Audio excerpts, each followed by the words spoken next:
Assalamualaikum warahmatullahi wabarakatuh. Bagaimana kabarnya antum-antum semua? Semoga baik-baik saja. Kali ini kita akan membahas tentang sebuah kisah ulama, sang pengarang Rotibul Attas. Beliau adalah Habib Umar bin Abdurrahman Al-Attas. Beliau dilahirkan di desa Liks, dekat dengan desa Ainat, di bagian bawah negeri Hadramaut di akhir abad ke-10. Tepatnya pada tahun 229 Hijriah.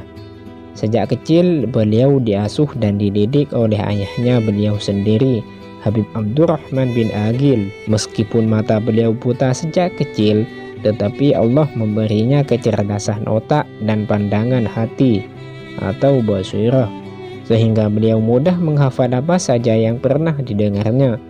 Ayah beliau, Habib Abdurrahman bin Agil, pernah berkata pada Syekh Abdurrahman bin Agil Al-Junaid Bawazir, yang dikenal dengan panggilan Al-Mu'allim, hendaknya Anda lebih banyak memberikan perhatian kepada Umar, karena kedua matanya tidak dapat melihat.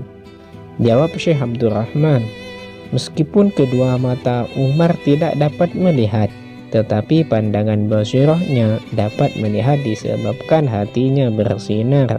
Sejak kecil beliau adalah anak yang tekun beribadah, hidup zuhud, berpaling dari dunia, dan sejak kecil pula beliau sudah terlihat tanda-tanda kebesaran pada diri beliau. Sejak kecil beliau sering ke kota Tarim dari dusunnya Liks dan melakukan sholat 2 rakaat di setiap masjid yang ada di kota Tarim. Bahkan kadang menimba air dari sumur untuk mengisi kolam-kolam masjid. Di masa kecilnya beliau senantiasa dibimbing oleh ayah beliau dan guru-guru beliau, misalnya Habib Husain, Habib Hamid, dan masih banyak lagi guru beliau yang lainnya.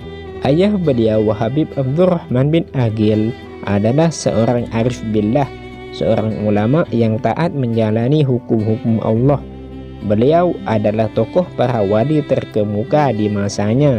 Sedangkan ibu beliau bernama Syarifah Muznah binti Muhammad bin Alawi Al-Jufri. Ibu beliau termasuk seseorang yang solehah. Habib Husain bin Abu Bakar bin Salim pernah berkata, "Wahai keluarga Ba'alawi Ridha," dikatakan kepada beliau bahwa tidak seorang pun dari keluarga Ba'alawi yang ada di desa itu. Maka ia berkata, kelak di desa itu akan didatangi keluarga Ba'alawi. Wajah-wajah mereka bagaikan bulan dan akan memberikan manfaat kepada orang banyak. Ketika Habib Umar mencapai usia akil beliau, maka guru beliau yang bernama Habib Husain bin Syekh Abu Bakar bin Salim menyuruh beliau untuk berdakwah ke desa Hurayzah. Demikian pula guru beliau yang bernama Habib Hamid bin Syekh Abu Bakar juga menyuruh beliau untuk segera berdakwah di desa Hurayzah tersebut. Maka dengan bekal perintah dari kedua guru beliau, Habib Umar segera berdakwah ke desa Hurayzah. Ketika Habib Umar tiba di Hurayzah untuk pertama kalinya, beliau diminta oleh Syekh Najat Az-Zibyani untuk menetap di rumahnya. Dia sangat menghormati beliau dan mengatakan, "Ini rumahmu."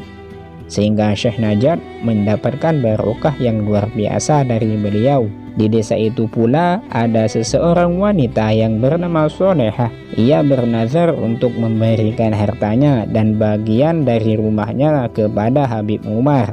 Kemudian Habib Umar pun meminangnya sebagai imbalan atas kebijakannya tersebut. Selanjutnya, sebelum Habib Umar menetap di desa Hurayzah, maka beliau kembali ke desa Liks lebih dulu untuk mengajak ayahnya dan saudara-saudaranya untuk pindah ke Hurayzah. Pada mulanya ajakan Habib Umar tadi untuk pindah ke desa Hurayzah ditolak oleh ayah beliau. Tetapi setelah keduanya minta pendapat dari Habib Hamid dan Habib Husain, maka kedua guru beliau menyuruh Habib Abdurrahman untuk mengikuti minat Habib Umar. Keduanya mengatakan, "Wahai Abdurrahman, pergilah bersama Umar dan ikut mereka, dan ikut serta pegangi pendapatnya, sekalipun kau adalah ayahnya dan dia anakmu." Sehingga Habib Abdurrahman berkata kepada gurunya, "Wahai Umar, kalau sekarang kami mau mengikuti pendapatmu, maka lakukanlah apa saja yang terbaik bagi kami." Selanjutnya seluruh keluarga Habib Umar segera meninggalkan Lis menuju ke desa Hurairah. Ketika rombongan itu tiba di desa Manwab, maka Habib Umar berkata, "Hendaknya kalian melanjutkan perjalanan sampai ke Hurairah, sebab aku hendak singgah dulu di tempat istriku yang ada di desa ini." Maka rombongan itu meneruskan perjalanannya ke desa Hurairah, sedangkan Habib Umar singgah dan menetap di desa Manwab selama 1 minggu. Habib Umar Al-Attas dikenal sebagai seorang alim, amil, utub, ghaus, seorang tokoh sufi, suci, suka memenuhi janji, murabbi, rabbani, da'i, suka mengajak orang ke jalan Allah dengan pandangan yang bersih dan budi pekerti yang luhur. Beliau himpun ilmu lahir dan batin. Beliau dikenal sebagai pelindung kaum fakir dan kaum janda serta anak-anak yatim. Beliau senantiasa menyebut dan mengembirakan orang-orang fakir. Mereka dimuliakan dan didudukan pada tempat yang mulia, sehingga mereka sangat mencintai beliau. Beliau dikenal baik oleh kalangan luas banyak. Beliau Habib Umar tidak pernah tidur pada bagian separuh terakhir di malam hari. Beliau pernah menghabiskan waktu malamnya untuk mengulang-ulang bacaan doa kunut. Budi pekerti beliau salah satunya adalah beliau mau duduk di tempat mana saja tanpa membedakan tempat yang baik atau yang jelek, dan beliau tidak pernah menempatkan dirinya di tempat yang lebih tinggi atau tempat yang menonjol. Kalau beliau meninggalkan majelisnya karena ada hajat, maka ketika beliau kembali ke tempat duduknya dan beliau mendapati tempat duduknya telah diduduki oleh orang lain, maka beliau akan mencari tempat duduk lain. Beliau tidak pernah mendekati kaum penguasa. Beliau senantiasa mengikuti jejak perjalanan para sesepuh beliau yang terdahulu, para tokoh Ba'alawi, seperti perjalanan yang ditempuh oleh Sayyidina Al-Faqihin Muqaddam. Habib Umar adalah seorang syekh, seorang murabbi, dan seorang da'i kepada Allah. Di dalam tindakannya dan tutur katanya, Habib Umar pernah berkata, "Ketika aku ditawari menjadi seorang da'i, maka aku menolaknya dengan berbagai alasan.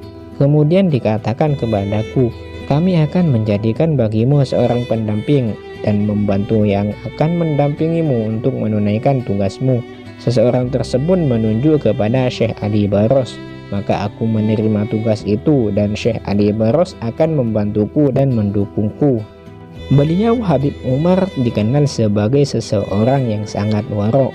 Beliau tak mau pernah menerima pemberian apapun dari kaum penguasa, tidak pernah mau diajak makan atau minum, sampai pun sekedar minum kopi bersama kaum penguasa. Bahkan beliau menolak arang bakar yang datang dari kaum penguasa. Beliau juga tidak mau makan dari pemberian orang-orang yang berbisnis dengan cara riba.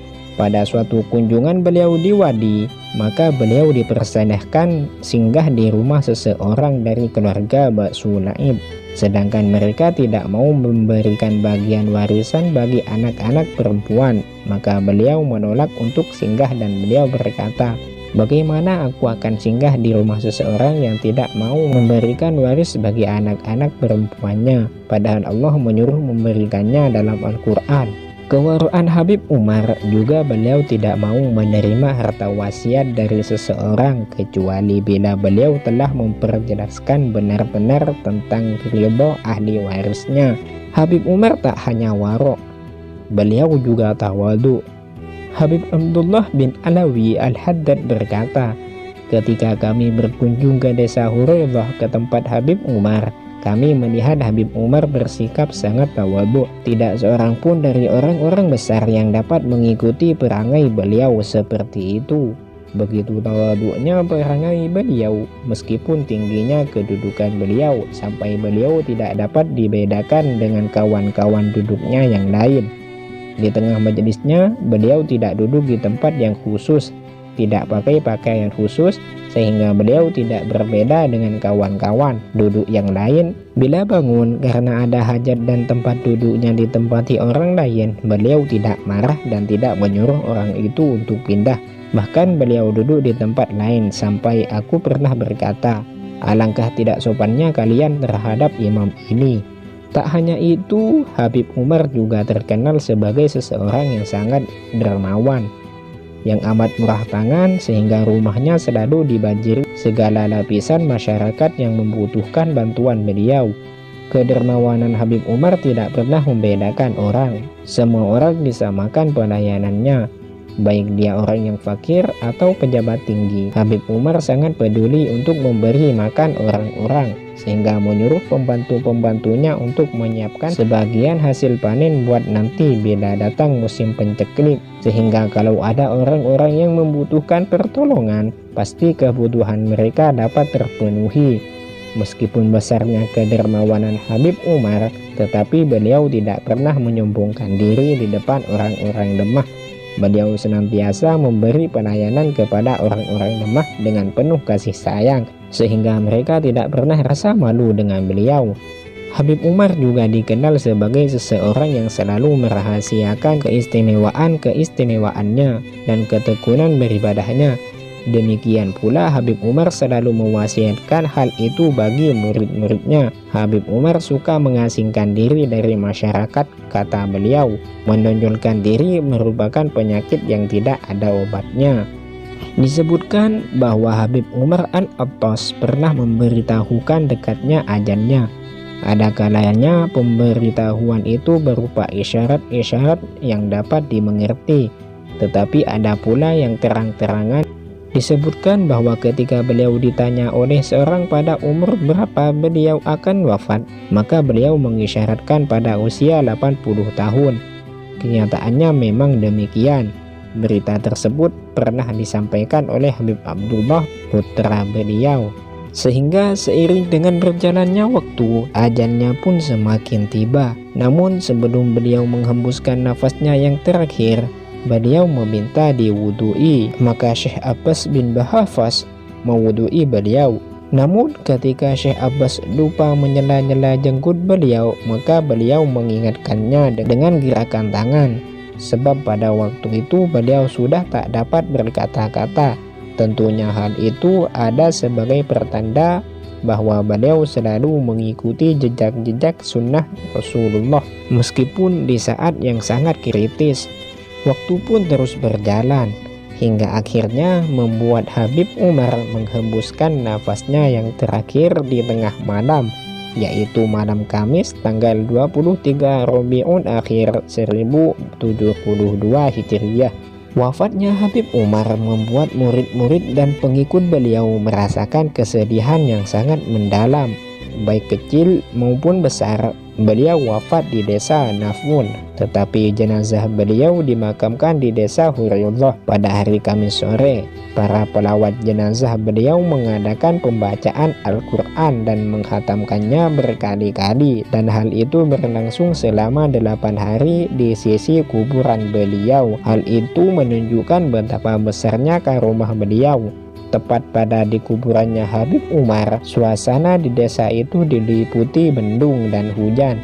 Cukup di sini video kali ini. Semoga kita bisa mendapat pelajaran dari kisah ini, dan semoga yang menonton video ini akan bertambah kecintaannya kepada habaib. Jangan lupa subscribe, like, and share jika video ini bermanfaat. Assalamualaikum warahmatullahi wabarakatuh.